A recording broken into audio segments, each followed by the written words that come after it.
Welcome again guys. और ये हमारा थर्ड डे का सेकेंड वीडियो है। Welcome to my channel MISPL। तो चलिए हम एक सवाल करते हैं ऋषभ सर से कि इंडिया में बहुत सारे पेट्रोल पंप ऑनर हैं और बहुत सारे लोग हैं जो चाहते हैं कि हमें पेट्रोल पंप का ऑनरशिप लें। तो पेट्रोल पंप का ऑनरशिप लेने के लिए उन्हें किन किन चीज़ों की ज़रूरत पड़ेगी और किस किस चीज़ का उन्हें डॉक्यूमेंट अप्रूवल लेना होगा। ओके, तो starting with the land dimension, हम एक ज़मीन के उससे स्टार्ट करते हैं। मिनिमम रिक्वायरमेंट है 35 metre by 35 metre in rural areas and 30 metre by 30 metre in urban areas. हालांकि ये डिपेंड करता है कम्प्लीटली हिली टेरेन में, और कम एरिया वाले प्लॉट पे भी वो मिल सकता है, but still this is the ideal condition. अब अगर किसी के पास लैंड इतना अवेलेबल है और that too on means economically good road, जैसे state highway, national highway, expressways, NH। अब उसके बाद सेकेंड स्टेज आता है, उनको मल्टीपल डिपार्टमेंट्स में एक साथ अप्रूवल के लिए भेजना होता है। पहले उसकी ड्राइंग बनती है, GAD बनती है, फिर एक सम सॉर्ट ऑफ प्रपोजल बनता है, उसको बोलते हैं प्री फिजिबिलिटी रिपोर्ट। उसमें उस एरिया की टोपोग्राफिक सर्वे, उसको हम ऐसे प्रेजेंट करते हैं कि इस फैसिलिटी से नियर बाई के एरियाज को क्या बेनिफिट होगा और क्या नुकसान होगा, अगर नुकसान है तो। अब उसके बाद लाइसेंसिंग की बात करें। लाइसेंसिंग में सबसे पहला फॉरेस्ट क्लियरेंस आता है। अगर वो फॉरेस्ट जोन में है तो फॉरेस्ट क्लियरेंस, या फिर उस प्लॉट के नियर बाई 1 किलोमीटर में कोई ट्री है, या फिर ट्री फेलिंग की कंडीशन आती है, ट्री काटने की कंडीशन आती है, उस केस में फॉरेस्ट की लाइसेंस की जरूरत पड़ेगी, अप्रूवल की जरूरत पड़ेगी। उसके बाद क्योंकि हम explosive some sort of fuel हम उसमें सेल करने वाले हैं, तो आपको एक्सप्लोसिव लाइसेंस के लिए अप्लाई करना होगा। फिर फायर डिपार्टमेंट उस चीज को वेरीफाई करेगा, आपने सारे नॉर्म्स एज पर गाइडलाइंस किए हैं कि नहीं। इन सब की अलग अलग चेक लिस्ट रहती है। मोर और लेस ये डिपार्टमेंट्स अप्रूवल इजी दे देते हैं। सबसे मेजर इशू आता है NH के साथ। NH में ऑल्दो आपके पास सारे अप्रूवल्स हैं, सब कुछ है, बट NH अपने रोड से आपको एक्सेस नहीं देगी तब तक जब तक आप NH की गाइडलाइंस को ना फॉलो करें। अब NH की गाइडलाइंस इतनी स्ट्रिक्ट है कि generally only 10 to 15% of the land owners can apply for the NOC, because इतनी ज्यादा स्ट्रिक्ट गाइडलाइंस थी। ये अप टू अगस्त 2023।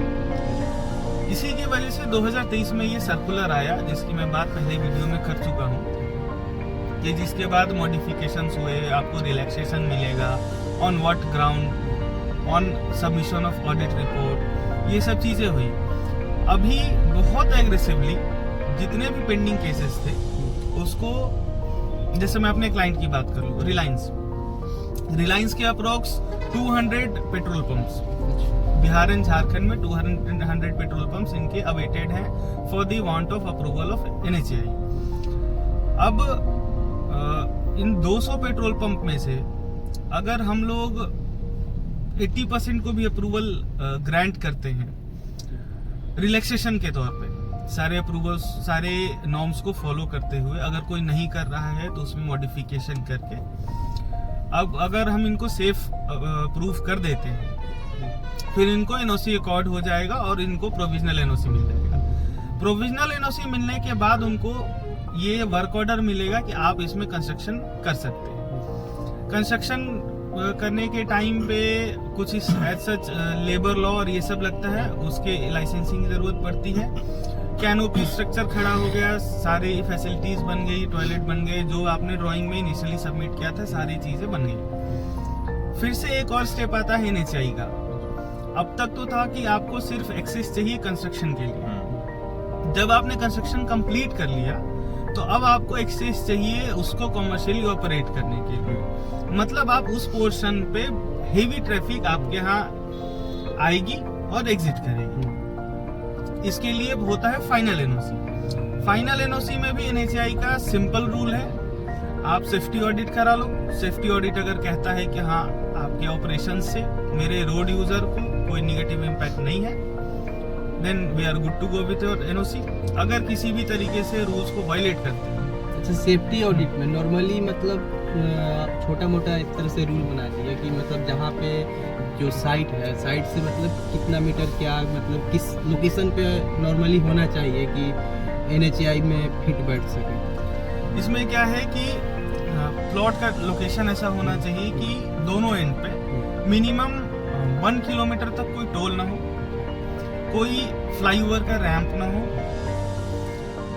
फिर 300 मीटर दोनों साइड, मैं दोनों साइड की बात कर रहा हूँ, 300 मीटर ऑन आइदर साइड किसी भी तरह का अगर डिवाइडेड कैरिज वे है तो मीडियन कट ना हो, ऑथराइज मीडियन कट।